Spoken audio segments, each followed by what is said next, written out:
You're listening to The Cultured Bumpkin, a literature podcast with Jake Phillips, where we present audiobook quality readings of the classics for your enjoyment. Thank you for stopping by. And remember, just because you're a bumpkin doesn't mean you can't be cultured. Hello and welcome back to The Cultured Bumpkin. Today we have a poem by John Greenleaf Whittier. He was born in 1807 and he died in 1892. Now, he was an American Quaker and an advocate of the abolition of slavery. He was what they call an abolitionist in the pre-Civil War years and during the Civil War. And that is someone who is staunchly against slavery. Some people say, well, white people are always oppressing minorities. Some of them are, yeah, absolutely. But people that use blanket statements like that have never heard of people like John Greenleaf Whittier. And there's even a collection of poems called Poems Written During the Progress of the Abolition Question, which is, self-explanatory as to what the subject matter is. So anyway, John Greenleaf Whittier was a great poet, a great American writer, especially in the late 19th century. Now this one is called Maud Muller, and it's a real classic. And the first time I ever heard this one, or a line from it, was when I watched the old Disney movie, The Absent-Minded Professor, as a kid, starring Fred MacMurray and Nancy Olson. Now in it, of course, Fred MacMurray's character keeps forgetting the wedding date, and finally Nancy Olson breaks up with him.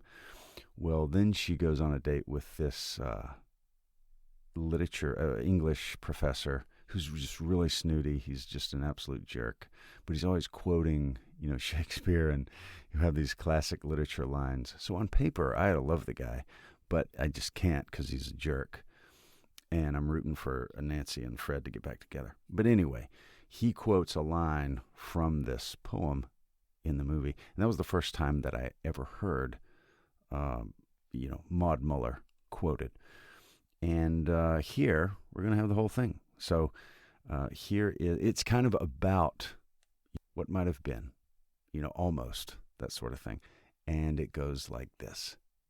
Maud Muller by John Greenleaf Whittier.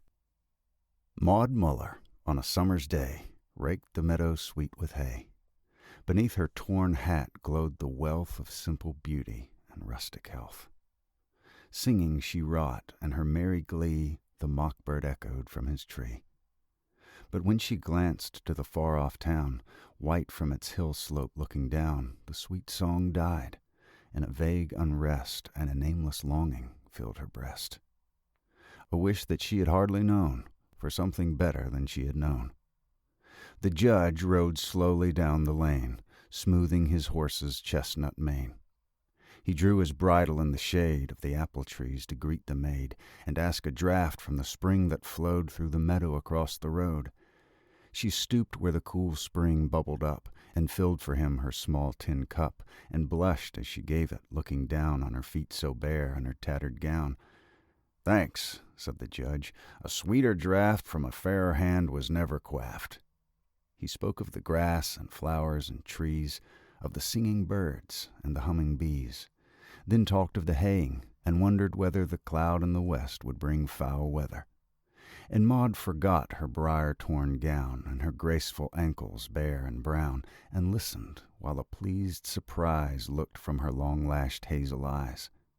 At last, like one who for delay seeks a vain excuse, he rode away.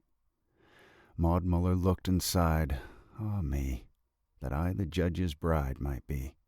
He would dress me up in silk so fine, and praise and toast me at his wine.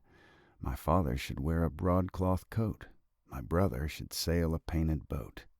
I'd dress my mother so grand and gay, and the baby should have a new toy each day. And I'd feed the hungry and clothe the poor, and all should bless me who left our door." The judge looked back as he climbed the hill, and saw Maud Muller standing still. "A form more fair, a face more sweet, ne'er hath it been my lot to meet. And her modest answer and graceful air show her wise and good as she is fair. No doubtful balance of rights and wrongs, no weary lawyers with endless tongues, but low of cattle and song of birds, and health and quiet and loving words. But he thought of his sisters proud and cold, and his mother vain of her rank and gold. So, closing his heart, the judge rode on, and Maud was left in the field alone. But the lawyers smiled that afternoon when he hummed in court an old love tune, and the young girl mused beside the well till the rain on the unranked clover fell. He wedded a wife of richest dower who lived for fashion as he for power. Yet oft in his marble hearth's bright glow he watched a picture come and go, and sweet Maud Muller's hazel eyes looked out in their innocent surprise. Oft when the wine in his glass was red, he longed for the wayside well instead, and closed his eyes on his garnished rooms to dream of meadows and clover blooms. And the proud man sighed with a secret pain, "Ah, that I were free again, free as when I rode that day where the barefoot maiden raked her hay. She wedded a man unlearned and poor, and many children played round her door. But care and sorrow and childbirth pain left their traces on heart and brain. But oft when the summer sun shone hot on the new-mown hay in the meadow lot, and she heard the little spring brook fall over the roadside through the wall, in the shade of the apple tree again, she saw a rider draw his rein, and gazing down with timid grace, she felt his pleased eyes read her face. Sometimes her narrow kitchen walls stretched away into stately halls. The weary wheel to a spinnet turned, the tallow candle an astral burned. And for him who sat by the chimney lug, dozing and grumbling o'er pipe and mug, a manly form at her side she saw. A joy was duty, and love was law. Then she took up her burden of life again, saying only, "It might have been. Alas for maiden, alas for judge, for rich repiner and household drudge. God pity them both, and pity us all, who vainly the dreams of youth recall. For of all sad words of tongue or pen, the saddest are these, 'It might have been.' Ah, well, for us all some sweet hope lies deeply buried from human eyes. And in the hereafter angels may roll from the stone its grave away." Wasn't that lovely? I just think it's a beautiful poem. Kind of sad in a way, but lovely. Thank you very much for listening. I hope you'll subscribe if you haven't. I hope you'll review the podcast if you can, and tell a friend. I really appreciate it. Thank you very much for listening. You've been listening to The Cultured Bumpkin, a literature podcast with Jake Phillips. Thank you very much for listening. I really do appreciate it. If you enjoyed this, would you mind going and subscribing and leaving a nice review on whatever podcast platform you heard this on? I would really appreciate it. Thank you very much for listening, and we'll see you next time.